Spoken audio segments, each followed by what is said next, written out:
Hello everyone, in today's video this will be an hour's worth of old stories I have previously narrated on my channel, so this will be a compilation. But without further ado, let's get straight into these stories. Also, before we start this compilation, I want to go ahead and tell you about my second commentary channel where I basically talk about anything. So if you would like to subscribe to that channel, that would be much appreciated. The link to it will be in the description and in the comments. But as always, let's get into the video.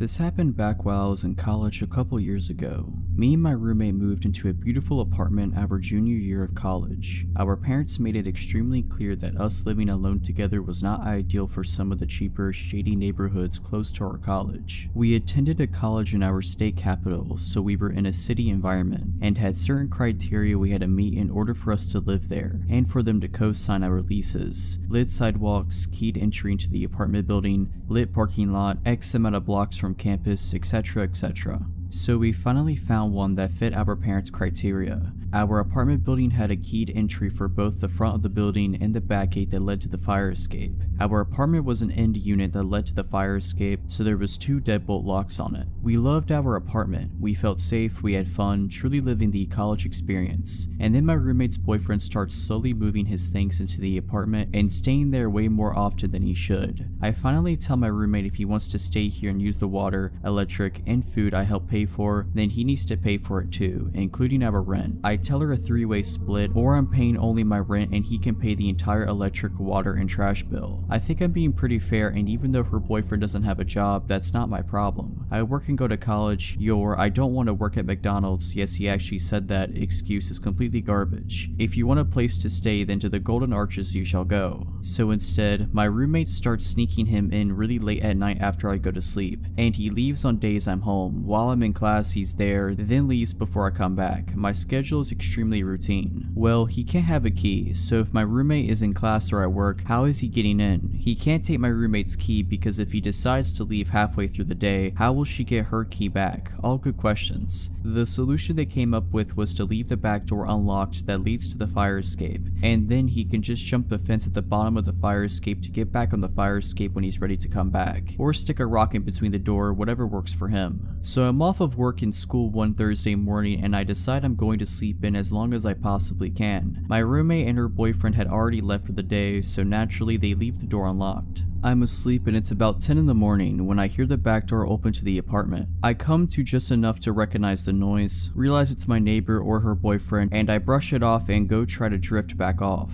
All of a sudden I start hearing someone creep through the apartment. Wooden floors. It definitely doesn't sound like casual walking. It is clearly someone stepping slowly and quietly through the apartment. My door to my room is ajar just a sliver, but I don't see anything out the door, and I'm honestly too tired to get up and look. A couple minutes pass and I figure that my roommate and or her boyfriend are just being weirdos, and I fall back asleep. I can't be sure how much time passes before I open my eyes, but it can't be too long. I wake up to my door opening. My back is to the door and I am facing the opposing wall. I slowly start to turn over to see why my roommate or her boyfriend would dare wake me from my slumber, and there he is, a burglar. In my room, next to the bed I'm currently laying in, a 6-foot tall burglar, unplugging my TV about 5 feet from where I currently am. I immediately pretend I'm just shifting positions in my sleep and continue to roll over with my eyes as shut as I could make them seem, still open enough to watch what was going on. He hears me shuffling as I turn over, stops, looks dead at me, and luckily doesn't realize that my eyes are open just a tiny bit. He goes back to unplugging my TV, my DVD player, shoves it in his bag he's brought, like those bags from IKEA, and steals my change jar and casually starts walking out of the front door to my apartment, like he came in for a cup of tea or something. After I hear the door shut, I immediately spring out of bed, grab my phone, start dialing 911, all while locking the back and front doors. The dispatcher is trying to calm me down. At this point I am hysterical. I can't even catch my breath to tell her okay. Luckily, I told her my address before I started hyperventilating. I will take a second to commend the police department, both city and college, because they were there in less than 3 minutes. She tells me the cops are there, but they need me to go downstairs to let them in the building because they don't have the key to the front door of the building. I am so afraid to open the door to my apartment and even look down the hallway. hallway. I'm about to walk to the front door and extend my arm out to the handle when I hear, "Ma'am, it's the police." As if I didn't get scared enough already, they yell through the door. I am paranoid because the dispatcher just told me they couldn't get in and didn't realize someone probably let them in downstairs. I ask the dispatcher to confirm that the people at my door are actually police officers. She tells me that they are at my door. Okay, cool. I open the front door and I collapse right there. My legs completely turn into jello and I just hit the floor. I blacked out for a brief period of time, but they helped me up and sit me down on the couch. There's at least 10 officers in my apartment from both the city and college departments. When I look outside the living room window to the street below, there are 5 or 6 cop cars blocking the street. I later found out that they were doing a perimeter search around the immediate area.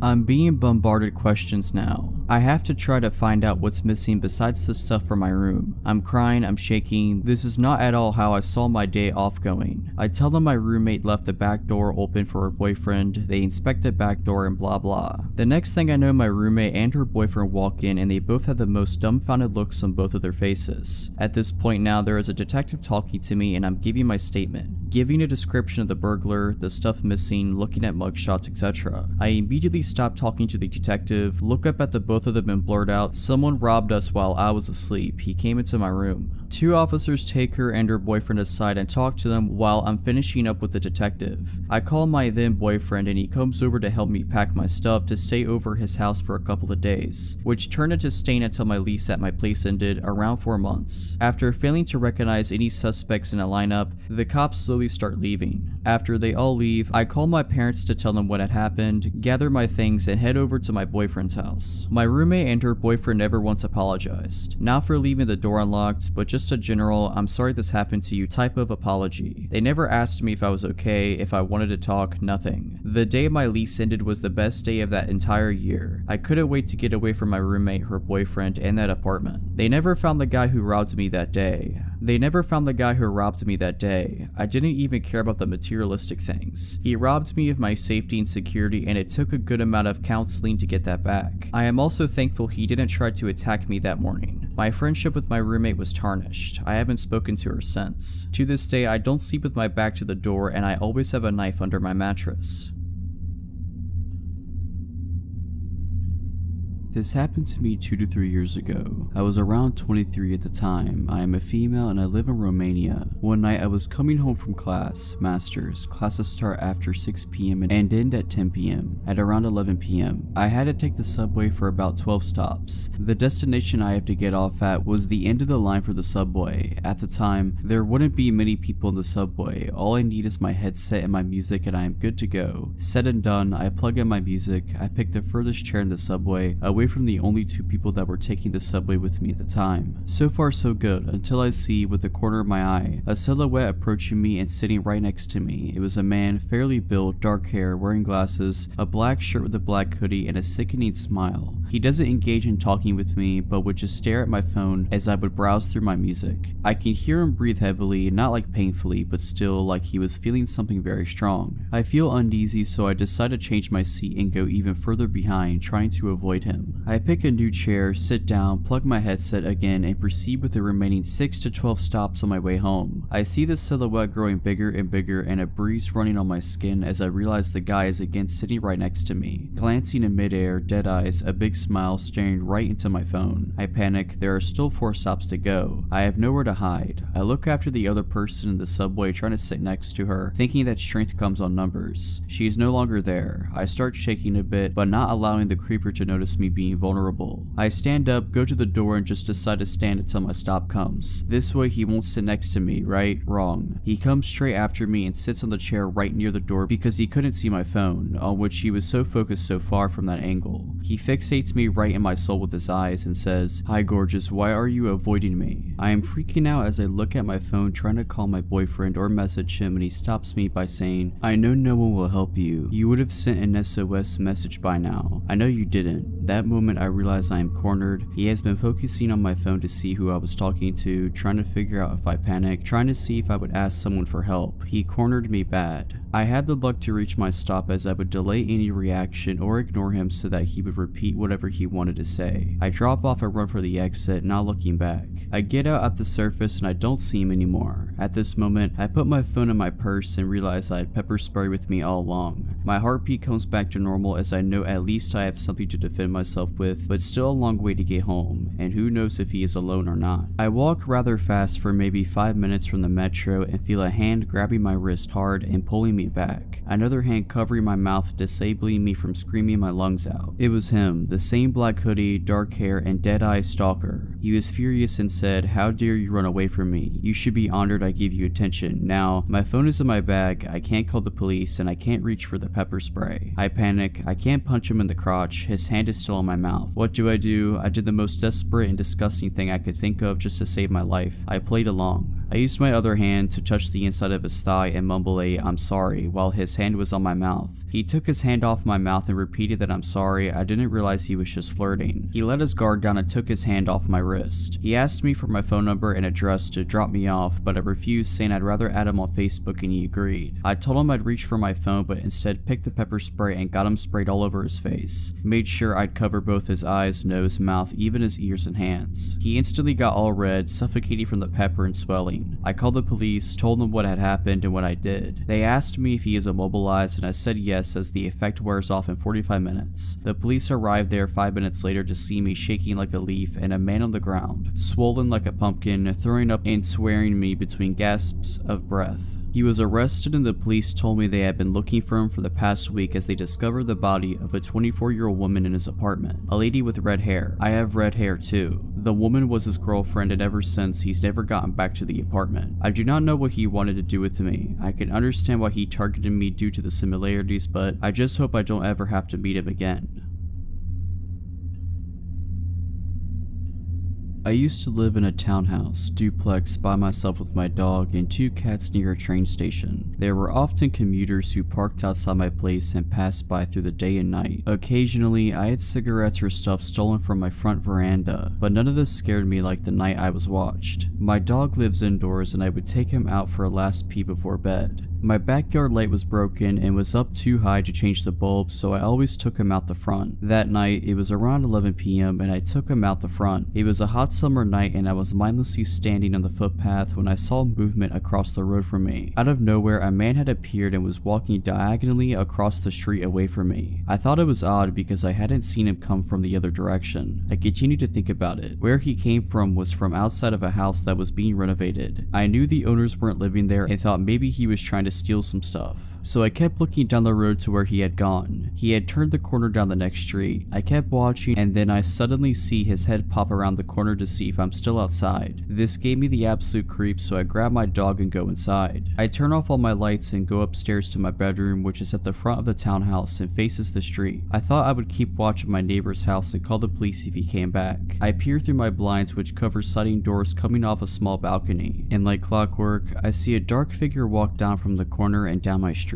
He's moving towards the house across the road, and then I suddenly lose sight of him. A tree in front of my townhouse obscures my view for a moment, and then he is there. He's not just there, he has stopped at the top of my driveway, just standing there. I kid you not, his arms were out by his sides and legs apart in an unnatural stance, like he was preparing for something, like he wanted to come kill me. My heart is racing so hard I can barely hear, and I'm standing there slack-jawed looking at this would-be assailant when one of my cats comes to see what's happening. My cat slides his body between the blinds and window, further opening it, and I see this person, this man looking up towards me. I'm thinking surely he sees me. If he does, this doesn't stop him. He starts walking down my driveway undeterred and fixated. I lose sight of him under the balcony and awning. By this time, my eyes are watering in fear and tears are streaming down my face. I don't know what to do. I go sit in my bed. I pick up my mobile and dial my dad, who lives in a suburb away. He answers. I whispered to him what was happening and he said he will be there as soon as he can. I lie down on my bed and lie as still as I can, tears rolling down my cheeks, pure fear, not knowing what this man was doing downstairs and if he could get in. What if I hadn't locked the doors? And then it dawned on me, why am I lying here in the dark crying? Turn a light on. So I did. What seemed like a lifetime but was probably just a couple minutes later, my dad arrived. He had an umbrella with him. I live in Australia, so no guns, but he could have at least brought a knife. I stayed on the phone with my dad while he searched outside for the man. The man was gone. Maybe me turning on the light scared him off. I called the police, who said I should have called sooner. Of course I should have, I don't know why I didn't. They came out with a sniffer dog and didn't find him either. I don't know what he wanted, but for a good year after that I was scared living there. Luckily that feeling faded away after a while. This happened to me a few years back when I was in my early 20s. At the time, I worked in a department store at a makeup counter. The job relies heavily on good customer service and building relationships because you want people to keep coming back to spend money on your products. We are given personalized business cards so that we can build our own client base. Very important for a commission department. It's not uncommon to be familiar with the people who frequently shop in the store. As workers, our training is focused on being friendly and accommodating. One day while I was working, I had to move to a makeup counter that wasn't my own to cover someone's lunch break. It was a really slow day, so I was just leaning on the counter, people watching. I could tell most shoppers were just browsing, so I kept to myself. One of the people that I noticed was a very tall and broad man. He walked very slowly, almost hunched over. His face was fixed very aggressively, like he was angry but focused. He circled around the counter a few times, but I could feel his gaze on me instead of the products. After a few rotations around the department, I decided to greet him in case he needed help. It wasn't until he came directly over me that I realized just how big he actually was. I'm a 4'10" female, so I feel pretty small regardless. But even with his slouched posture, he was over 6 feet tall and well over twice my weight. I'll never forget his teeth. They were completely black in the front. Your eyes couldn't help but go right to them. Despite his menacing appearance, he was soft-spoken. Truthfully, I could tell he wasn't all there by the way he talked. He told me no when I asked if he needed help, but requested my number. So direct. We had never spoken before. I declined and said that I was in a relationship and that it would be inappropriate. He then asked if he could have a business card for the counter in case he wanted to get products. Since I wasn't on my normal counter and I really wanted him to go away, I handed him my coworker's business card and told him to call if he had any questions. It worked and he walked away after that, filling me with relief. Only a couple minutes later, the phone on the counter rings. I answer with my peppy customer service voice and say, "Thank you for calling makeup brand name, how can I help you?" And immediately I know it is the same guy when he starts talking. He asks me again for my personal number and I explain once again that I cannot do that, but he just wants to talk, he explains. Since he wasn't getting the hint, I say, "I should have told you that I'm married, you can't have my number." Politely he apologizes and hangs up. I thought that would be the end of him, but for the next few weeks or so I spent much of my time at work anxious that he would show up. I would see him every week and he would lurk around the counter looking for me. Anytime I would see him, I'd immediately drop what I was going to run and hide or run to the closest customer and offer any bit of assistance to make it look like I was busy so he wouldn't talk to me. I successfully dodged him every time, and it came to the point where I stopped seeing him. I was thrilled.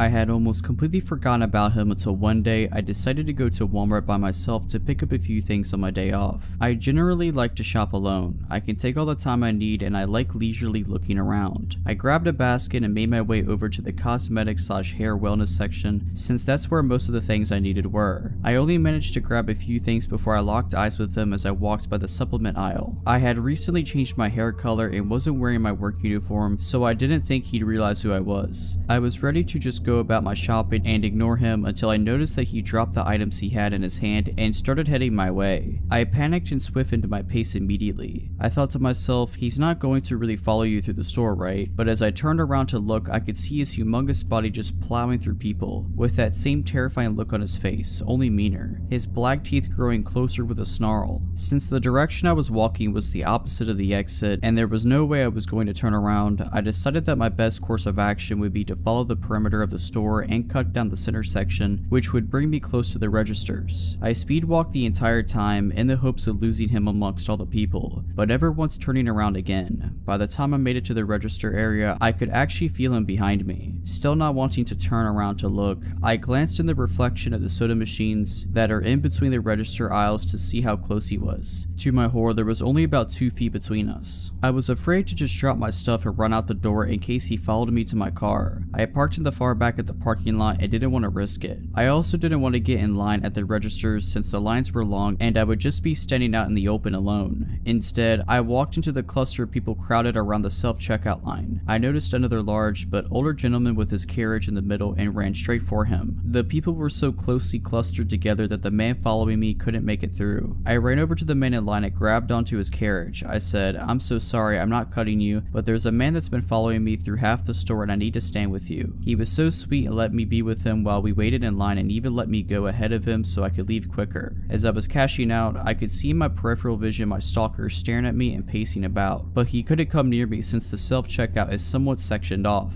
By the time I had finished and grabbed my receipt, I couldn't see him anymore. I looked around but he was nowhere. I thought about asking the older man to walk me to my car, but he still wasn't finished at his register, so I decided to call my boyfriend and make a run for it. Staying on the phone, I explained to him what was going on as I sprinted to my car, frantically looking around in case he tried to follow me outside. I made it to my car safely and rushed right home, breaking down to my parents about what just happened. I could feel it in my bones that the man wanted to do something to me, and thankfully I didn't find out what that was. His aggressive aura was bad. To this day, I could still remember the adrenaline that I felt when he followed me. I had never felt so vulnerable. I quit that job roughly 2 years later. This incident happened in the summer of 2015. I lived by myself in a nice house inside a small town. Low crime, but still the occasional shady person. Anyway, at work that day on a smoke break, I watched a dog get thrown from a moving vehicle, 4-lane city traffic during the start of rush hour. I ran right out there, scooped his little self up, and booked it back to my workplace. He was not injured, amazingly. As a bleeding heart animal lover, I decided to take him home with me until I could figure out what to do with him. I have a large amount of cats, and always have. This was my first experience with a dog that I was solely responsible for. This guy was very shy, head hung, tail tucked, jumpy, just looking at me like I was about to beat him. I was clueless on the subject of dog personalities and tendencies. I just knew that they needed to be taken out frequently. His first night with me, we had been out about 15 times, as I did not want him using the bathroom in my house, obviously. I was having my final cigarette of the day on my porch. The dog was on a lead, chilling under my chair as I smoked and chilled. I see a man walking on the sidewalk that runs by my house. He kept glancing up at me before passing. Shortly after he passed my house, he stopped, turned on his heel and approached. "Hey, can you tell me where 302 Church Street is?" he asked. I told him I would search the address on my phone, which, of course, was taking a minute to pull up. He explained he didn't have a phone of his own and was attempting to get to a friend's house, taking small steps toward me the whole time.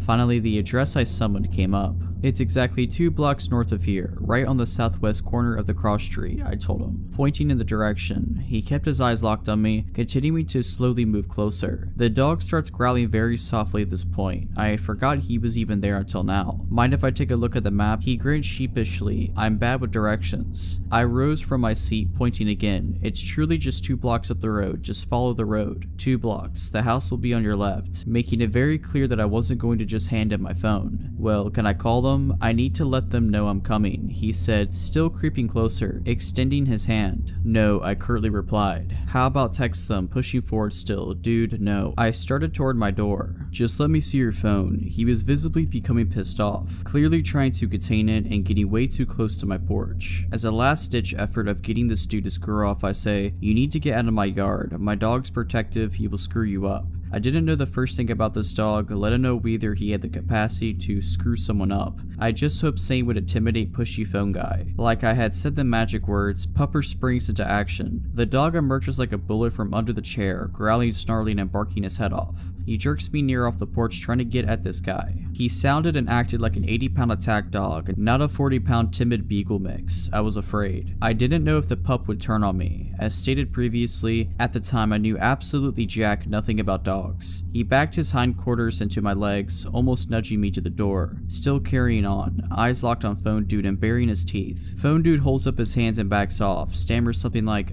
2 blocks north, yeah? And begins walking that way. I go inside, cut off my lights and peek out the window at him. He glances at my house, assured I'm inside, turns and begins walking the completely opposite direction I pointed him in. Icing on the cake, he pulls a phone from his pocket and raises it to his ear to make a call. The dog secured his place as a member of the family that night. He is incredibly protective of me and has frightened away another creeper since this incident. He is attached at my hip and has made it known that he is grateful to be in a safe, loving home, wherein he will never again become a projectile from a moving vehicle. His name is Hank, and I truly believe that night would have ended very poorly for me had he not been there.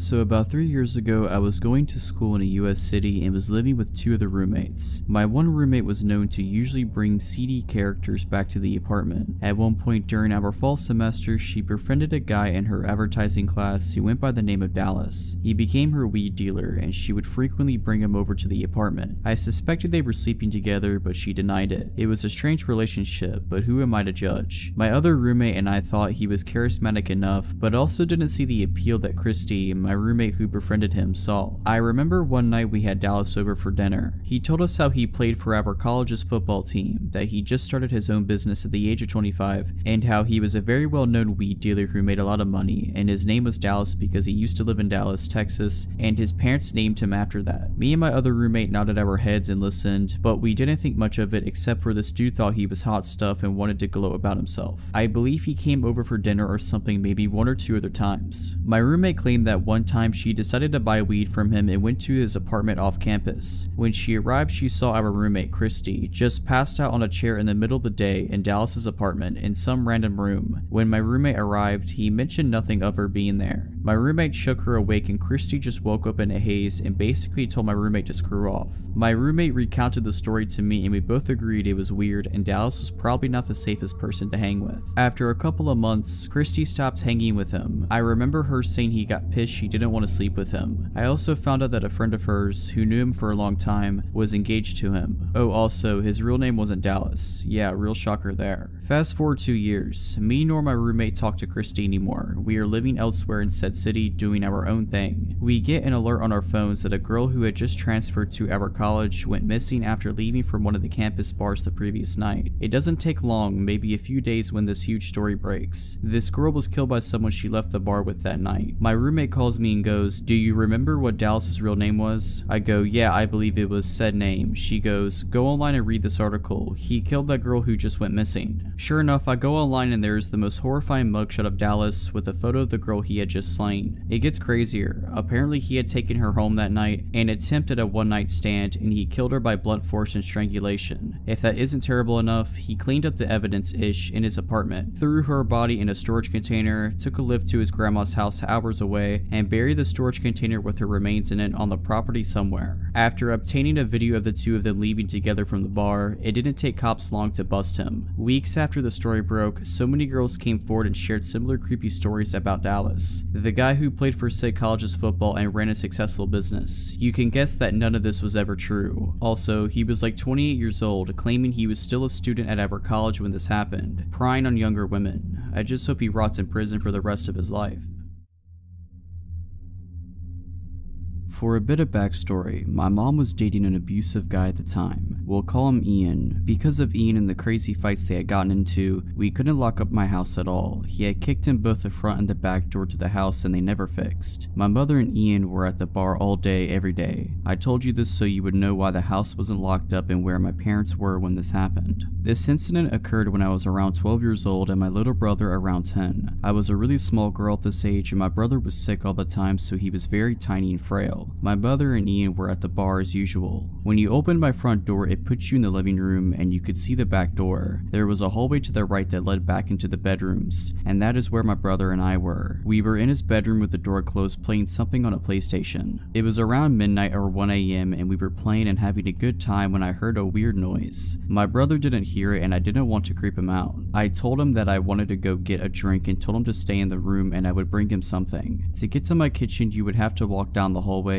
in front of both the front and back door because it was behind the living room. I kept hearing strange noises, so before I left out of my brother's room, I told him to get into the closet and work on our fort so that it would be ready when I was done getting our drinks and a snack. I raised my little brother for the most part and took care of him. I had a terrible feeling, a sense of dread. I could tell something wasn't right and this was a way to get my brother to hide without scaring him. He frightened easily and had really bad asthma attacks, and at this time we had no inhaler or his breathing treatment machine for him. I knew if he started having an asthma attack on top of being scared, it wouldn't be pretty. Anyway, I left the back room and decided to see what was going on. I started sneaking up the hallway as slowly and quietly as I could. I was terrified. I could feel that something was wrong. Before I made it to the end of the hallway, I hear a man. It sounded like he was grunting. I can't explain it, but the feeling that washed over me made me near puke, so I of course freeze. I have no one in this town. I don't know anyone and my dad is living in a different state. My mom is at the bar drunk. I was sitting there trying to gather the courage to see what was around the corner and going over my my options when I hear my brother's door open. He sees me and the look on my face and freezes. I remember his eyes going so wide with fear because he must have heard the grunting too. I motion him with my hands to go back in the room and he does. I gathered the courage to peek around the corner and what I saw still freaks me out to this day. It was horrifying. I saw a man, probably around 6'2", sitting on my couch with a grin on his face. By some stupid luck, the man didn't see me. I slowly snuck back to my brother's room. I slowly shut the door and started going over my options. My little brother was already horrified because of the grunting noise this man was making. I am so thankful he wasn't the one who saw what was out there. I gathered myself and calmly told him that there was a man that I didn't know on the couch and he needed to be very quiet and I needed him to be brave and keep his breathing in check. My little brother adored me and looked up to me, so when I told him that I needed him to be brave, he tried his best. I told him not to move and he didn't. The first thing I tried was the window, but it wouldn't budge. It was completely stuck. I'm making myself stay calm for my brother's sake, but I know what's sitting out there. So since the window was stuck, I decided to start looking for a weapon. My oldest brother lived here and I knew he had swords somewhere. I don't remember where he was. As I'm looking for a weapon, I hear the man saying, "I know you're here." My stomach knotted up, the hair on the back of my neck raised, and I instantly got a cold sweat. And then I hear it. My little brother had started wheezing. Asthma attack. I hugged him, reminded him about being brave, and told him to sit still and focus on his breathing. I started frantically trying to get my window open, but it was stuck. I looked around and started moving blankets when I find my older brother's cell phone that he always forgot. I remember thinking that I was lucky and felt a bit of relief. I immediately called the police and told them what was going on, hysterical at this point but still remaining quiet. The dispatcher told me to remain on the phone so she could hear what was happening when the man started banging on our bedroom door. It had been about 5 minutes into the phone call when this happened and I could no longer remain calm. I had lost it. I started screaming. I forgot to mention that our bedroom had the only working lock, so the door was locked. He was trying to get in and banging on the door. His banging got louder and louder. He was screaming to let him in when it went completely silent. Then he did the creepiest, most terrifying thing ever. He started laughing. He then says, "You know I could just bust down this door in about 2 seconds, right, little girl?" He then starts lightly knocking on the door and asking me to open it. Then I hear the police start screaming at him to get on the ground, put his hands up, etc.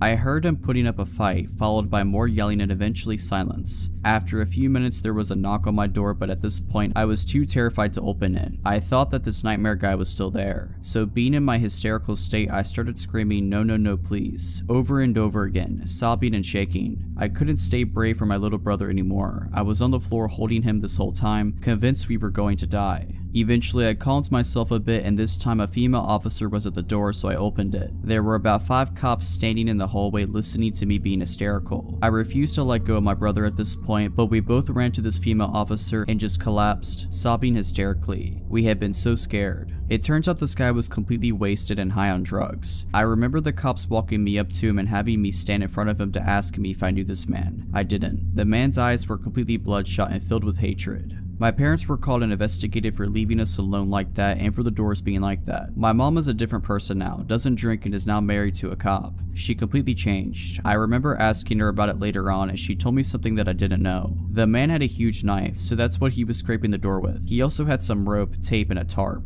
I still don't know how he didn't get to us, or why he didn't just bust the door down to get us. It would have taken 1/2 kick from him to kick the door down. It was super thin. So hopefully I will never have to endure that horrible experience again.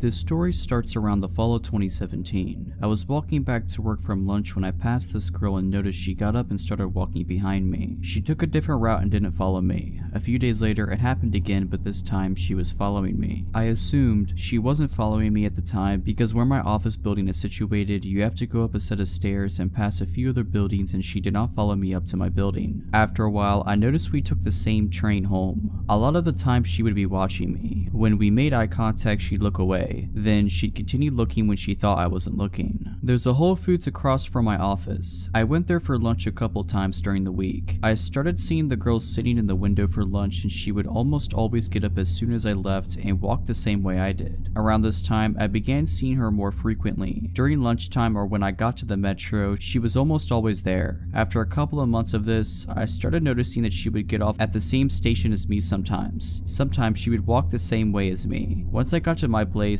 I live in a condo with my brother. She would always pass by but never follow me up to the entrance. During this time, I started receiving phone calls at work from random phone numbers that at the time I assumed was spam. There would either be silence on the other end or the person would hang up immediately. I also started receiving fake Facebook requests from people I already knew or were already on my friends list. December of 2017 comes. By this time, I'm not going to Whole Foods as often. If she gets off at the same station as me, I go into a restaurant or go shopping for groceries before I go home. Around this time, an old friend I went to high school with contacts me kind of out of the blue, said she wanted to follow me on Instagram. We text a couple of times and I accept her follow request. She contacts me again about a month later from a different number, but this time she's texting me frequently. I'm talking about every day / every other day. I'm not one to be mean or show when I'm annoyed too often, but after months of this, when she asks me if she's texting me too frequently, I don't hesitate to tell her that she could lay off a bit. She stops for a week or so, then starts texting frequently again. This whole ordeal should have sent red flags up for several reasons. During this time, she would ask me so many random questions, like what would you do when you're trying to get to know someone? She would ask for selfies, which I declined because I don't like taking pictures of myself, and I would tell her that there are plenty of pictures of me on Facebook. She would ask what I'm doing on the weekends and the names of my friends on occasion, which I wouldn't tell her because I thought it was weird that she'd want to know my friends' names. I only sent her a couple of videos of fun things I do, but that's it. August 2018 rolls around. I am still seeing creepy girl everywhere during the week. I get pulled into my boss's office. He says that a few coworkers received fake screenshots from Facebook of me talking badly about them. Now, I never post on Facebook and would never talk bad about my coworkers on social media. I don't have a grudge with anyone, nor do I know of anyone who has a problem with me. I managed to clear things up with everyone involved and still had my job. Of course, my friend is still texting me fairly frequently, and I tell her what happened a couple days later when I got home from work. I tell her I don't want to get much into it, but she keeps pushing for details. I finally told her I was going to go to bed and she got the message. The more I thought about all the time she texted me, the more uneasy I got. Some things that she said just didn't make sense, especially from the way I remembered her. We had kept in touch over the years, just not as frequently, and we hadn't touched base for a while before I heard from her in December. A couple of weeks later, I decided to reach out to my friend on Instagram, but the Instagram she last messaged me through wasn't there. However, there was still an Instagram for her I followed and that follows me back. I reach out to her and ask what her phone number was. Phone number is completely different, and it turns out that she was never the one texting me, nor did she request following me on Instagram. I tracked the number and it turns out to be one of those fake phone number apps. I request to be blocked from the service and I never hear from my friend again. After talking about it with my brother and a couple of friends, I'm almost 100% certain it was the girl that's been following me. These things only started after she appeared. The phone calls to my office, the fake Facebook request, etc. A few days before I was pulled aside by my boss, my friend texted me and told me that she had a weird feeling about me and wanted to make sure I was okay. I just thought that she was being weird at the time and didn't think much to it. This whole ordeal is really scary when I look back on it because I sent videos of myself and my address at one point. My friend even confirmed a post my brother made with pictures he tagged of me on Facebook. I was texting a stranger for 8 months about my life, and they also apparently have access to my Facebook page. She doesn't follow me anymore, but when she did see me on the metro, she would always sit somewhere that she was able to make eye contact with me. I'm always careful now if anyone texts me from an unrecognizable phone number. I just hope that she decided to forget me and move on. About 5 or so years ago, I was 23 at the time and had just gotten out of my first and only serious relationship a year prior. That guy was my first love, so needless to say, when things ended and he had zero interest in trying to work things out, I was heartbroken. After about a year of moping around, I decided to try actual dating. I met this guy Rick on a dating website. He was a couple of years older than me, was an ex-Marine, and good at making conversation. After a few days of talking online, he asked for my number and we decided to meet up.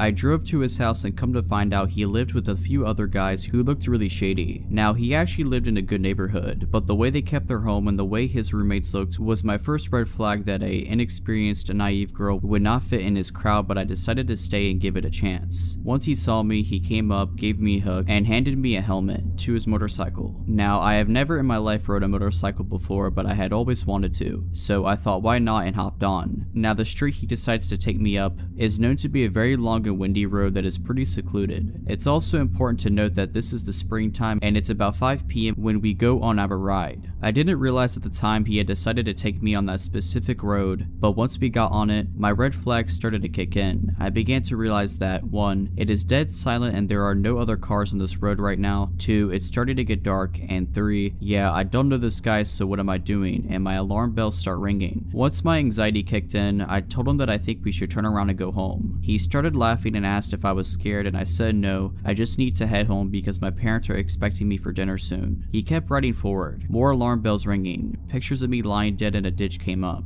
I kept asking, can we please turn back, and he finally gave in and turned around. The next day comes and I told myself that maybe I was just overreacting and he was harmless, and decided to agree on a second date a few days later. We met up at a sports bar for dinner and a couple of beers so we can watch the hockey game. The entire time we were sitting there, Rick has his arm around me and has me literally attached to his hip, constantly trying to make out with me, and is acting extremely possessive. At this point, I'm completely freaked out because I barely know this guy and all he is talking to me about is our future and how he would be such a protective boyfriend because he was an ex-Marine. At this point, I knew I was done with him, but unfortunately, my car is at his house. When we are done and head home, he insists that I come inside and hang out for a bit. I decide to walk in and stay for 5 minutes. We walk into his room and he immediately pounces on me, making out with me and trying to feel me up. I kept pushing his hands away and kept telling him that I needed to get going, but I could tell he wasn't going to give up until he got what he wanted, especially after I realized his little friend was aroused. He told me that he would not let me leave until we did something. I said screw this and was able to bolt out of his door and sped home. After that night, he tried to ask me to hang out again, and I told him that I think it would be best if we stayed friends. This guy began to relentlessly call me and text me and beg me to see him, then proceeded to call me names because I was ignoring him, then would apologize for calling me said names, and it was because he liked me so much, so I blocked him. Then he tried to message me on Instagram, so I blocked him on there, and then on Facebook, and finally on Snapchat. I never gave Rick any more attention and moved on. This story happened to me about 6 months ago. I have lived where I lived for 3 years. It's a nice apartment in an amazing location, but they were built in the late 90s. In the last few years, the city I live in has had a massive population boom and people have been non-stop pouring in. Good weather, amazing economy, cool place to do stuff always. Because of this, I have seen the landlord's staff start to do heavy maintenance on the apartments to bring them up to date to attract more people to them. My neighbor lived in his apartment for something like 6 years before he ended up buying a house and moved. When he moved, the landlord immediately started redoing his apartment as one to bring up to date. The way that the apartment layout is that there are 2 stories. Where my bedroom is, on the direct other side of the bedroom wall is the staircase in my neighbor's apartment. The way my bedroom layout has my bed right up against the wall. They were completely stripping this place clean. It was one of the first ones that they did such heavy remodeling to. For weeks I would always see the workers over there painting and redoing the floors, etc. A few days before this happened was no different. I left and saw them doing maintenance in the kitchen, and when I came home from work, they were gone for the day.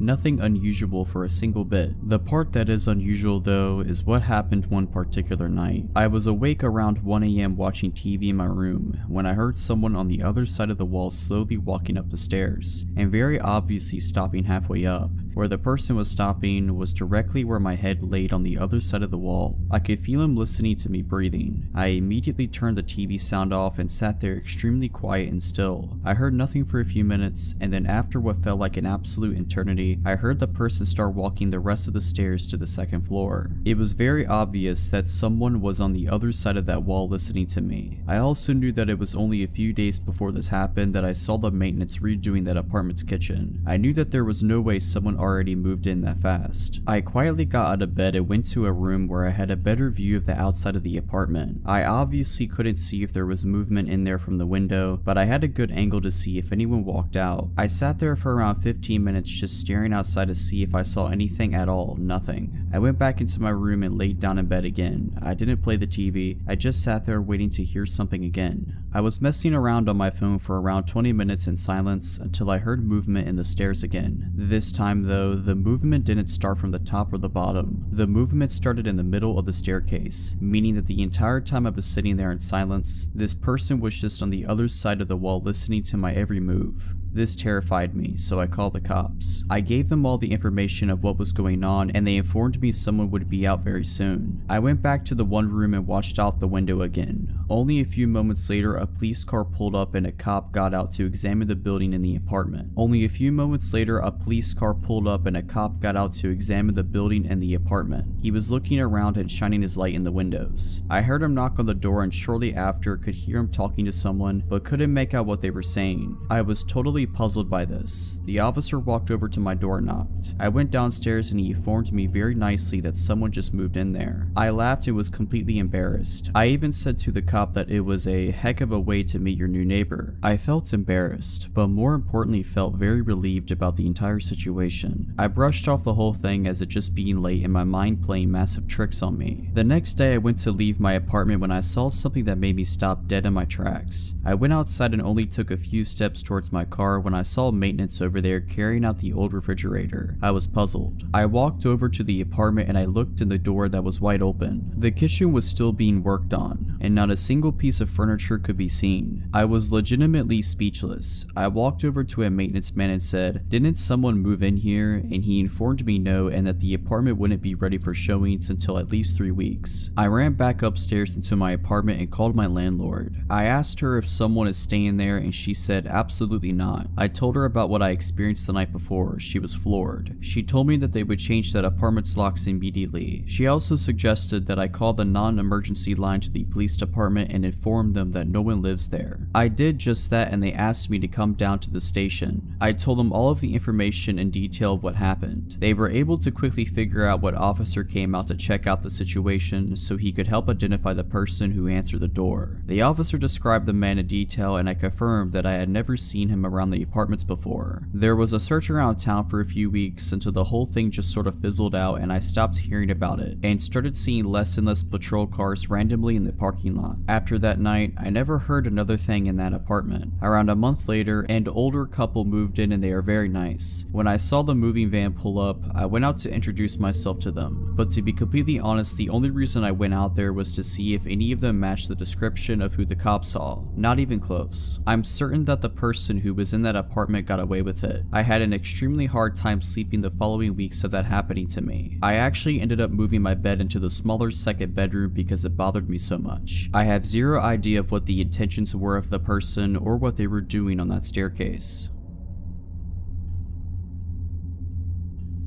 I am a proud Floridian. At the time of this story, early 2000s, I was going to college in South Florida and lived with my family in my hometown in the Florida Panhandle. It's about a 7-hour drive up through Central Florida to get between the two places, so I mostly only went home for the holidays. It was the Thanksgiving in my junior year, and I was excited that I had managed to rearrange my midterms to be able to leave campus 3 days ahead of everyone else. I was expecting to beat the masses of traffic and was hoping for a quick trip back home. My roommates wanted to have a last meal together before we all left for break, so I ate in the campus dining hall around 4 p.m. and I set off on my journey around 5:30 p.m. Around 10 p.m. I had just passed my 2/3 mark, where I always stopped at this little mom and pop's type of diner by the side of the highway to grab a snack, use the restroom, and call my dad to let him know I was okay. I didn't have a cell phone yet. Well, I hadn't been there since summer and the place was out of business, so a little bummed out that I wasn't getting my chocolate chip pancakes. I just kept going. There really wasn't much built up around there at the time, so when I saw signs for a rest stop in, of all the places on this green earth, some town called Alachua, so I went for it. So I went and parked directly under the street light for safety and used the facilities, called my dad, etc. I didn't see anyone else there, except for a very exhausted looking woman who approached me asking for directions, saying she was with her husband and 2 small children from Virginia and they had made a wrong turn trying to get to Disney. So I left the rest area and was walking back to my car when I noticed a beat up, unmarked, gray or bluish work van parked very close to the driver's side of my 95 Honda Civic. Yeah, okay, I thought that's pretty weird. It had Florida tags on it, so it couldn't have been the ladies I talked to in the bathroom. I distinctly remember she said she was from Virginia. I turned around and hightailed it back to the rest stop. promptly running into some random middle-aged guy with 2 little boys. Getting to talk to him, it turned out it was his wife I had spoken to as she emerged from the bathroom a second later, and I felt comfortable speaking to him. I told him what was going on with the van and how I didn't know what to do. He said he'd go check it out, so he left the kids with his wife and strutted up to the driver's side of the van. He stood there for a moment before speaking, his voice awkwardly quivered, but we could hear him yell it from where we were standing some 100 feet away. "Excuse me, gentlemen, we already called the police, so I'm gonna have to politely suggest that you get out of here." And then he ran back to us, grabbed his wife and kids, pointed to me with a swift "you," and said, "Come on, let's all get in the car now," and we ran together. So here I was, confusedly sitting in the back of the stranger's SUV while he went and used the payphone to presumably call the police. Meanwhile, the van peeled out of there. Like, I have never seen someone get out of there quite like they got out of there. They ran up on the curb on their way out. They burned rubber. It was almost comical. The cops got there and I found out what happened. The man went to go check out the van and he could see in it pretty well because I had parked under the street light. The first thing he noticed was that all the seats except for the driver's seat had been removed. There was a guy sitting in the driver's seat and a guy sitting in the back, a tarp laid out in the back, and a bunch of other random items back there he couldn't immediately identify. Neither of the guys were reading a newspaper or a map or anything. They were apparently both just sitting there.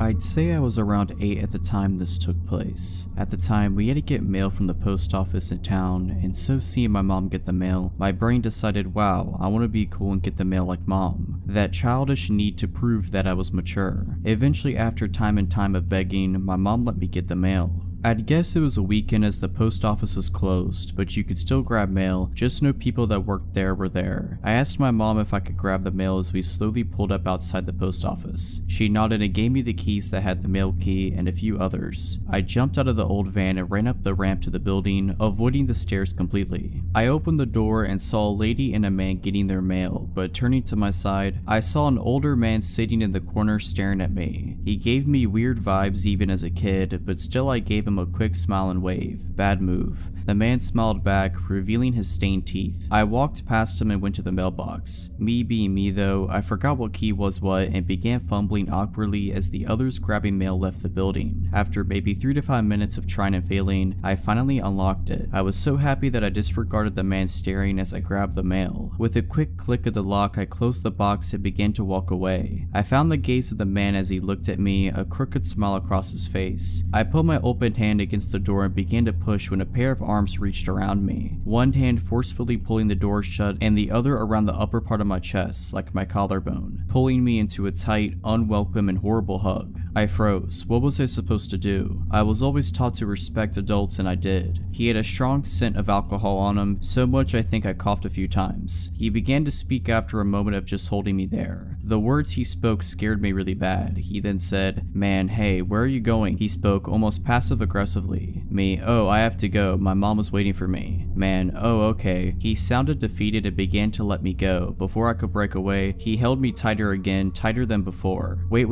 I have a dog, you know." He had a grin on his face. Me, "Oh, that's cool." Man, "Yeah, and you should come with me and you could play with him." I almost went with him at that moment, but luckily something told me not to. The next maybe 8 minutes he had let me go and pulled me back hard into him, his dirty coat brushing against me. He kept telling me to go with him. Finally, he seemed to snap. Man, alright, you're coming with me. Me, what? But I need my mom. I have her keys and she's waiting for me, please. That was still my priority, her keys and mail. Man, nope, you're coming with me now. He opened the door and began to pull me out. In a moment of his weakness, I broke away, running to my mom in her car. I slammed the door shut, scaring my brother and my mother. I began shaking and crying, dropping the mail on the car floor. I picked it up and handed everything to my mom as she demanded to know what happened. I'd told her everything and she looked pissed. I was so glad that she was on my side. I looked outside, tears still streaming down my face, and noticed the man look at me through the car window from the top ramp of the building. I began to cry harder and panic as he started coming over. My mom stopped me as she noticed him coming. He fell at the bottom of the ramp and tripped. My mom laughed at the creep and started driving away, while she tried to comfort me, saying things like, "He was a harmless old drunk man and he didn't hurt you." I'm pretty sure I knew what his intentions were towards my younger self,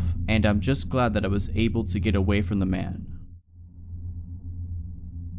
This happened in 2015 when I was 16 and still living in my hometown, a forgotten little beach town in the middle of nowhere that's so remote it's probably not even known by surrounding areas. Basically, there's 3 things you can do there as a teenager: go to the movies, swim, or go to this pathetic little place called Miller's Fun Park. It's relatively similar to a lot of fun park type things, only a whole lot worse. There's a crappy arcade with broken skee-ball machines, batting cages that probably haven't been used since the early 80s, a pathetic mini golf course, and the most dangerous go-karts you've probably ever seen in your life. Miller's Fun Park is on the edge of a field. On the opposite side of the field, about 3 miles down, is the beach, and across the single street are woods. If our town is in the middle of nowhere, Miller's is practically on the moon. My cousin Emma and I decided one summer night that we wanted to go go-karting. It was around 10 p.m, so we knew it'd be almost deserted, but that was the way we liked it. I picked her up from her house and we made the long drive down. Once we had arrived and parked in the nearly empty parking lot, we hopped out of the car and paid for some go-karting tickets. The same people had worked there forever. There was no one there except for a few boys in the arcade and a guy who looked to be in his 60s sitting on a bench near the batting cages. Emma and I paid him no mind and went to the go-kart track. Like I said, these karts were incredibly dangerous, so I was focused on nothing but making sure I wasn't going to skid and flip as we raced way too fast around the windy track. This is why I didn't notice the guy walking over to the fence, and why I didn't notice him watching us until we pulled into the lanes after our last lap. He was standing on the other side of the fence right where I parked. He stared at me with the most unsettling expression, a weird smile with dark eyes. I managed an uneasy smile back, handed another ticket to the guy running the go-karts, who was obviously higher than a kite, and Emma and I went off again. This time I couldn't focus. The dude gave me the worst type of feeling. My eyes were constantly finding their way to the metal fence where he stood, unmoving and watching us every time we were in his view. And the thing that was bothering me the most was we only had bought 3 tickets. We were on our second to last run and he was standing directly next to the exit gate. I was just praying that he'd move before we were done. But of course, no such luck. Our last go came and went, and I had no choice but to pull in next to him, unbuckle my seatbelt, and get out of my go-kart. I glanced over at Emma a few feet away as I opened the exit gate to see if she was as scared as I was, but she didn't seem to notice as she bounced over and bragged about how she had beat me the last 2 times. I was barely listening. I opened the gate and the guy stepped in front of me just as I was leaving. "Hey there," he said. His voice was dry and he smelled of cigarettes. "What are you girls doing all alone here?" My eyes darted over to Emma, who was looking at the dude with both confusion and annoyance. What?" she said, pushing past the gate so she stood beside me. "It's so late." His tone was as hungry as his eyes, and he reminded me of a snake. "Do your parents know that you're out?" "Yes," I answered quickly. "They're waiting for us actually. We need to get going." This was a lie and probably sounded like it from my tone, but I tried to push past him anyway. It didn't work. He grabbed my shoulder to keep me in front of him. "Nonsense. I saw you girls pull up alone." My heart dropped to my stomach. He had? "Are you heading out? Why don't I walk you to your car?" He starts inching towards me and I looked to Emma for help. With one swift movement, she pulled me halfway behind her and started sizing the guy up. This was pretty dumb as we're both small, and though she's a few inches taller than me, neither of us are anywhere near his size. This guy clears 6'2" easy, but she doesn't seem to care. "Actually, we were just headed to the arcade," she says harshly. "Her boyfriend is going to meet us here." I did have a boyfriend at the time, but he wasn't coming. He wasn't even in town, and I knew that she knew this. The guy's face immediately changes. His smile disappeared and he now was glaring down at me with a look of annoyance in his eyes. I felt myself start to cower. "Boyfriend," he says roughly. Emma didn't give me time to say anything. She grabbed my arm and tugged me behind her into the arcade. The boys from before had already left, and the usual girl who worked in there was nowhere to be found. Still, it felt safer than outside. We ran to the back and hid behind the claw machine. "What do we do?" "I left my phone in my car," I whisper shouted. There was no way I was going out there alone, and the go-kart guy had already disappeared into the small ticket shack. "I don't have mine either, I left it charging," she said, facepalming. "We're just gonna have to make a run for it." "Are you crazy? He's probably waiting for us in the parking lot." "What about the guy who runs the go-karts? We could get him to walk us out," she said. I just shook my head. "He's as high as Mount Everest right now. I don't want to risk running all the way to the ticket stand for nothing." "Then we have no choice." She stood up, pulling me with her. "Let's go." I swallowed hard, wanting to cry. I'd never been that scared before. There was something so wrong about that guy. We made our way out of the arcade, looking around to see if he's nearby. The park was now absolutely deserted. Emma practically had to drag me to the exit. I was looking every direction every second, waiting for the guy to come out of the woods or something and pounce on us at any second. But he didn't. Everything was still. "Get your keys out," Emma instructed, and I pulled them from my pocket. We were about 20 feet from my car when I stopped dead in my tracks. "What?" she whispered. I stared at the car car, keys in hand. I had never locked it. I never locked the car, Emma. What? I didn't lock it. What if? I trailed off, but she knew what I was saying. She started inching towards the car, and I grabbed her arm to stop her, but she pulled me away. I'm just going to peek. If I say run, you run. Her voice is quiet. I nodded shakily. She eventually made it close enough to see inside, but by the way she was squinting, I knew it was too dark to make anything out. My heart was beating out of my chest. What if he's in there? All these thoughts almost drown out the unmistakable sound of shoes slamming against the pavement. My head whipped around instantly, and there he was, sprinting at us at full speed out of the woods. I screamed bloody murder and broke for the car, jiggling the handle as I realized I had locked it. Emma was already on the other side, screaming at me to unlock it. I fumbled with the keys but managed not to drop them as I unlocked the door, flung it open, and practically threw myself inside. I just managed to close the door when he was there, slamming his fists against the window and shouting incoherently. I was sobbing at this point and barely managed to lock the doors as he goes for the handle and yanks on it as hard as he can. Emma was screaming at me to go, and through my tears I shoved the key into the ignition and flew into reverse. He was still chasing us and yelling as I veered backwards out of the lot and turned as fast as I could while slamming on the gas. I was driving like I was still in a go-kart, but I didn't care. I could barely see the road through the flood of tears, and Emma had to grab the wheel several times to keep us from crashing before I regained some composure. Though obviously shaken up, she managed to keep her tears and be the same one out of the two of us as we drove at least 30 miles over the speed limit the whole way back to my house. We kept this encounter a secret between us for a long time, but me and Emma decided to tell this encounter we had experienced on here. We didn't talk about it until months after the horrifying encounter. Safe to say we never went back to Miller's Fun Park after that. I urge all of you to be extremely careful when going out at night. I just hope that me and Emma never have to see that lunatic again.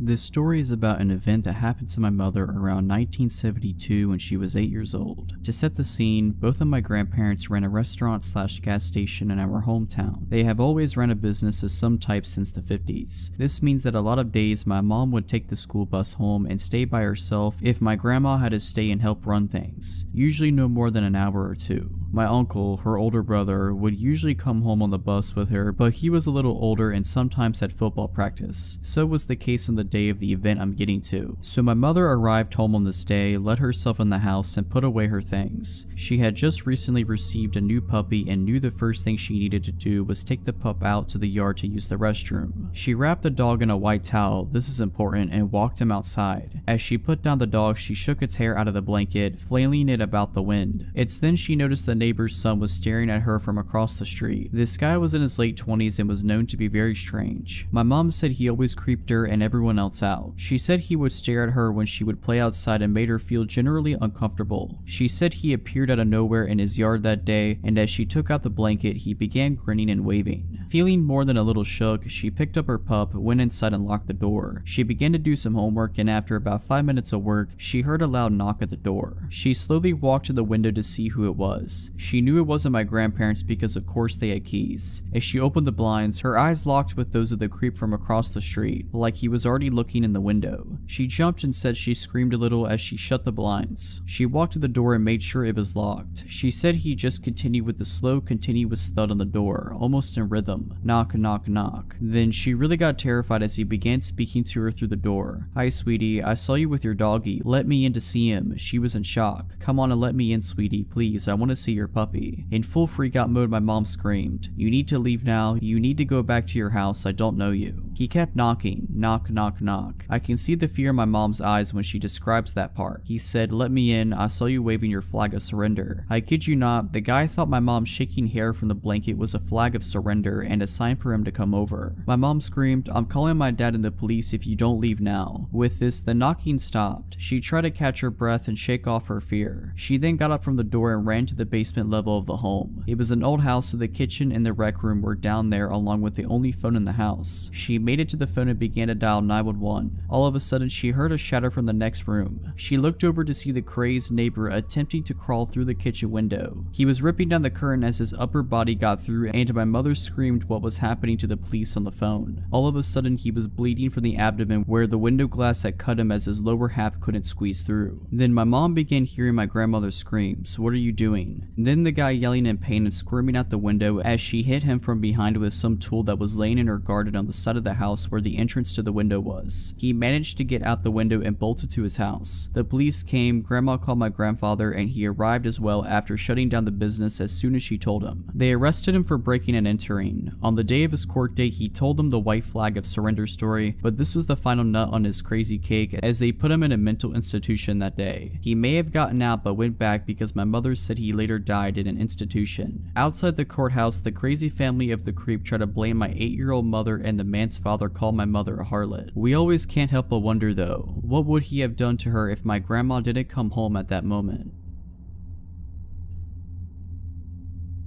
This took place when I was about 16. My aunt was in town visiting and we were coming back from the grocery store. We were driving back to my mom's house. My parents are divorced and she lived way out in the country. Like, it's a 10-minute drive from anywhere. We pull up at our driveway and a red car pulls in behind us. My aunt and I stay in the car and the man approaches the driver's side door. I can't rightly tell you why he looked like a creep, but he looked like a creep. Very pasty skin, eyes that were staring down too hard, just overall weird. He claims he is lost and looking for his way to a fitness center in the town next over. The exact fitness center that is about a minute away from where the grocery store is, i.e. the opposite direction of where we just came from. Super odd, but I give him directions. He thanks me, but continues to stare at me. He asks if we know each other and I reply no. He gives me his name and I again repeat no, I do not. A couple of seconds of awkward staring and he asks me what my name is. Well, being an idiot and feeling anxious, I tell him that was a mistake. He confirms we don't know each other. Oh really? And heads back to his car and we watch him leave. My aunt and I agree he was very strange, but shake it off and take the groceries in. From where we were parked, you have to take a little windy path up behind the house to the back door. My aunt goes outside to grab the rest of the groceries and I settle on the couch in the living room and look outside. Red car in the driveway. My aunt comes upstairs and said the guy was almost to our door and claimed he forgot the directions. My aunt curtly told him right, left, right, and told him to leave. The directions were truly that simple when following the main roads. I'm freaked, she's freaked, but we never see him again. A month passes and I'm chilling at my dad's and posted something like, I'm bored at my dad's house, who wants to chill on Facebook. Guys, always set your page to private. Several minutes later, I get a message from the same guy asking if I wanted him to come over. I'm home alone and understandably terrified. I immediately block him and tell my dad, who goes to one of his cop friends to see if they know anything about this guy. Well, this man was kicked out of a local university for stalking, and had 2 other counts of stalking on top of that and a restraining order. Another month goes by and I'm in study hall with a friend and he is telling me about this guy who was stalking his older sister. I don't remember the specific details, but it was definitely the story of someone being stalked. The craziest part was the stalker almost drove this girl's brother off the road in an attempt to get him to pull over. Once pulled over, stalker jumped out and was making his way to my friend's vehicle when my friend noped right out of there. I'm sure you guessed it, but the stalker and the creep I ran into were the same person.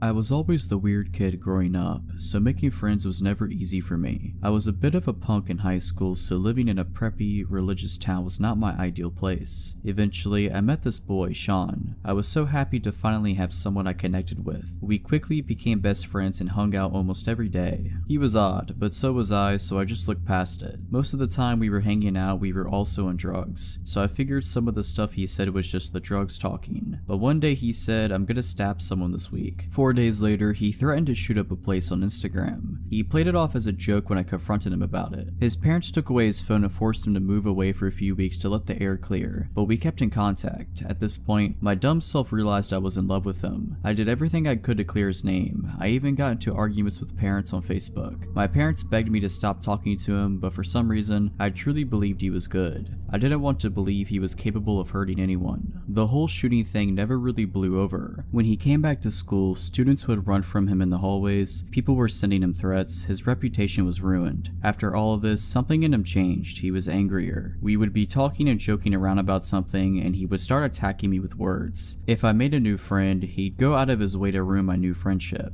And for some reason, I saw this as him being protective. About a year went by after this. The verbal abuse continued, and I continued to do nothing about it. I was still in love with him, but I didn't act on it since he was my closest friend. To keep my mind off of Sean, I started dating a boy named Alex. Sean hated Alex, not for any particular reason, he just didn't like that I spent time with someone that wasn't him. Alex was also a weed dealer and Sean knew this. Sean asked if Alex would front him some weed since he knew we were best friends, and Alex did. I don't remember the exact exact amount of weed, but it was a decent amount, enough to be mad about if you don't get paid for it. Sean never paid Alex. Alex tried to talk to him about it, but Sean always put him off and avoided him. After about a month of this, Alex saw Sean's car in a Taco Bell parking lot and pulled up. He saw Sean in his car and began to get out. Since Alex had anger issues, he also pulled out his baseball bat. Sean saw him and freaked out. He pulled out of his parking spot quickly, drove off, and called 911, calling it a drug deal gone wrong. Alex was then arrested for assault with a deadly weapon. 3 days later, when Alex got out of jail, he was driving to his friend's house, who lives in Sean's neighborhood, when he saw Sean standing in his front yard. Alex rolled out his window and called him a coward, then drove away. Sean called the police again and Alex was arrested for stalking.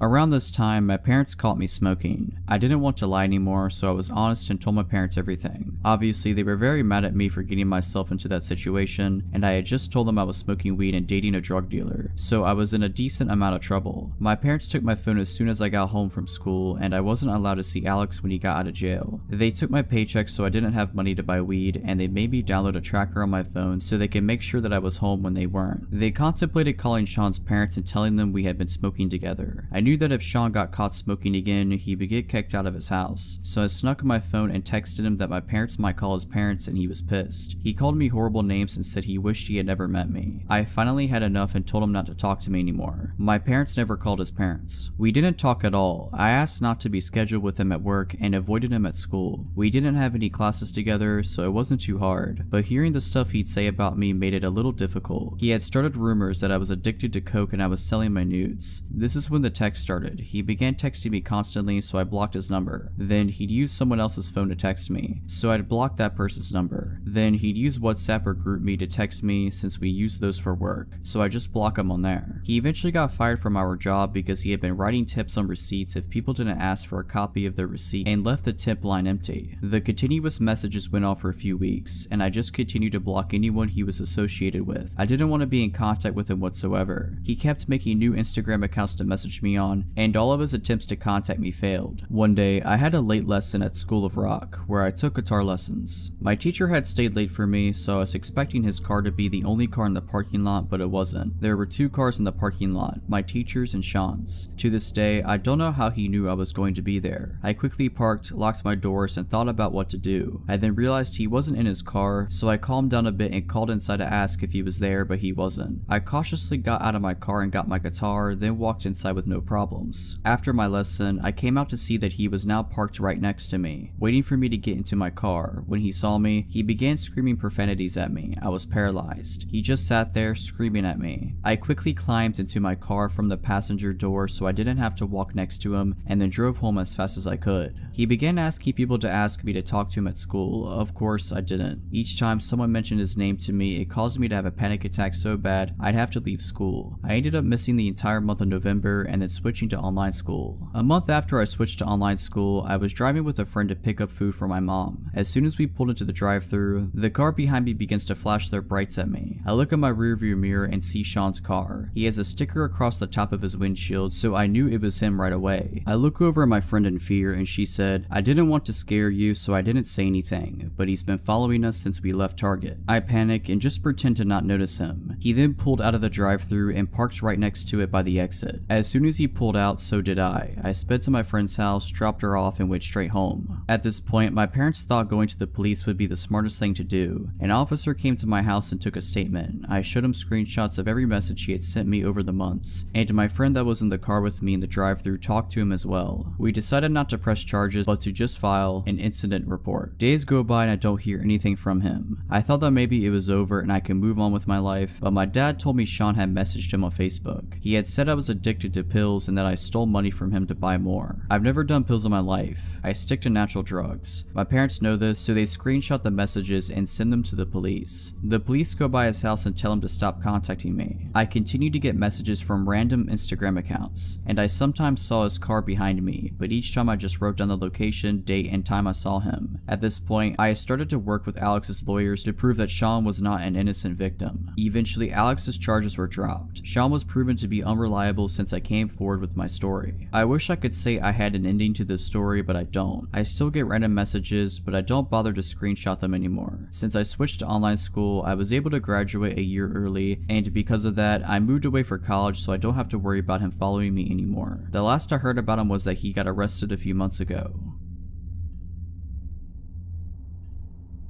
I went on a Tinder date some time ago while I was adjusting to a new city I had moved to. I didn't really know anybody there, so I used some online dating apps to see the dating scene around town. I landed one from a girl that seemed just like a chill person. We had a few exchanges through the Tinder app and then decided to meet up for a drink. I picked her up at her house and she greeted me at the door and gave me a hug. She said the name of a local bar she wanted to go to for us to chat and get to know each other. I told her I would drive and proceeded to my car. The first red flag I noticed was when I walked to my car and opened the door. She had just followed me to the driver's side and was standing behind me staring. I looked at her blankly for 15 seconds and asked her if she was going to get in. She said sure, I would love to, and went the long way to the passenger's side around the back of the car. Since I had just met the girl, I figured she had just maybe smoked some weed or something, as I had kind of got the vibe she was a bit of a stoner. As I was driving to the bar, she talked in a very low voice, almost as if she was trying to whisper. I am not hard of hearing or anything, but I had to ask her to repeat herself several times just so I could make out the full sentences she was saying. When we got to the bar, I made sure we got a seat closer to the back away from most people, just so I could have a little quiet in order to hear her. The conversations honestly carried on as normal from this point, and it was actually a fun time for the time being. We talked about different things we were interested in, and she did bring up she did recreationally use weed and a few other tripping substances like shrooms and such. I am not much of a fan of these, but it at least made me relax in the back of my mind to think maybe she was just high off marijuana, and that rationally explains some of the out of their behavior. Granted, I had a few drinks at this point, so I was honestly not thinking straight. I asked her if she wanted to go to my place after drinks and she agreed. When we got to my place, we had a few more drinks, then she started talking about her jewelry. This is where it gets weird. She told me her jewelry was her big secret and it defined her. When I asked her why it was so important, she said, I'm actually Anastasia, and I was never killed in Russia. My jewelry is my link to my past. It was hard for me to take that serious at this point with how much I drank, so I kind of challenged that statement using the little bit I knew about history. At this point, she freaked out and started yelling at the top of her lungs about how I don't respect ancestors in history. And then she got quiet and tiptoed right up to me and grabbed me by my neck. She then brought my face eye to eye with hers while still holding my neck. She says at this point, I am a shaman and I will curse you. My ancestors have destroyed many people and you do not respect that. You are from oppressive ancestors and they will be punished. And then she put her hand in a whiskey glass and made a cross on my face and kissed my forehead. At this point, I started to sober up a little. I talked her into calming down, telling her I was only joking. Then she slowly started getting back to normal. Then she started talking about her cats. She tells me she has a list of people who she tames to act as cats. I am not about judging people on their interests, so I listen in. She then tells me all the things she does to them and starts acting like a cat in my living room. My red flags in my head were tingling like crazy at this point, so I just listened to try not to set her off.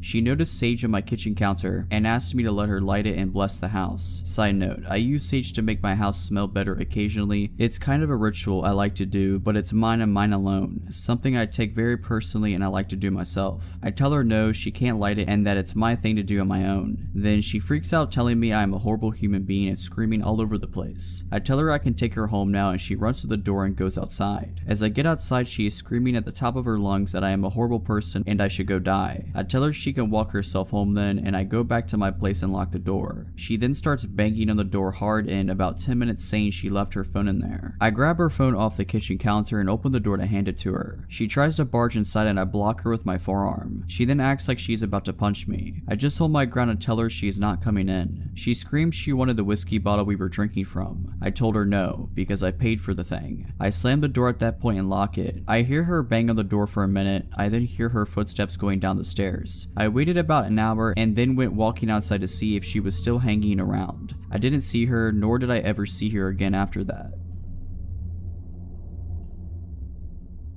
So a few months ago, I was out hiking with my friend. We live in the mountains of western Maryland and we were about 6 miles into an 8-mile loop we have done frequently when we decided to take some pictures and eat a snack at a summit. This area of the trail had a park, benches and tables, and a parking lot. We were sitting and talking and I noticed a man just walking around the parking lot alone. He was walking aimlessly and staring at his feet. What confused me was that he was in jeans and a button-down shirt, not exactly hiking attire. We decided to set off on the last 2-mile leg of the loop. This park goes downhill to the headquarters of the park and is cut out of the mountain/bank. The end of that leg is the parking lot where our car is. You don't have a lot of visibility from the trail and you have to walk single file. I was walking in front and talking to my friend. I turned to look at her and I see the same man right behind her, following at a rudely close distance. I immediately got a gut-wrenching feeling. I noticed that he didn't have any pack or hiking gear and was not even wearing boots. Something about his eyes really spooked me. So a bit more walking and he continues to fall very close. I say to my friend that I have to tie my shoe as a reason to step off the trail and let him pass us, in case he is only following closely because he wants to go faster than we are. She immediately catches on to what I'm doing and we pull over. He looks startled and she says hello politely. He just stares. This is when I notice that he is carrying a stick. As I'm fiddling with my shoe, she stands between us and he passes us. We wait to give him some distance ahead of us, but he immediately slows down. We wait for a bit longer and he gets to the furthest part of the trail that has sight lines to us, and he turns around looking up at us. We decided that something feels too wrong about this guy and we don't want to have to pass him again. So we turn around and walk back up the trail towards the park with the tables and parking. A few minutes of walking up the trail, I look back and see him walking up the trail too. He's following us. I tell my friend to walk faster. We book it up the trail and get to the parking lot area we were at before. We start to strategize and wait, deciding that we will wait to see if he comes back up the trail to the lot. There are more people around, so we felt safer waiting it out. About 20 minutes go by and nothing. We are talking about how that could mean that he kept going on the trail and is long gone, or is waiting on the trail where it is more deserted. We see a couple come up from the trail where we were, presumably taking the loop in the opposite direction that we are. We approach them and ask if they saw anyone on the trail between the slot and the next. They tell us they saw a young man sitting on a rock about halfway down. They describe the man who was following us. We explain our interaction with him to the wife and get into a conversation back and forth about whether or not he was a threat. The husband finally interjects and says we need to call a ranger. He wasn't just sitting there, he had a knife and was carving that stick. Needless to say, we called a ranger. The nice couple walked that last leg with us to make sure we got to our car safely, and then even gave us their numbers in case we needed anything. The rangers then walked the trail, but there was no sight of him. I wish I knew where he went and what happened to him, but I'm glad to know that my instincts are legitimate. Alright, so that's it. I hope you enjoyed this compilation. Let me know down in the comments below if you want to hear another one of these compilations every once in a while. But as always, have a nice day.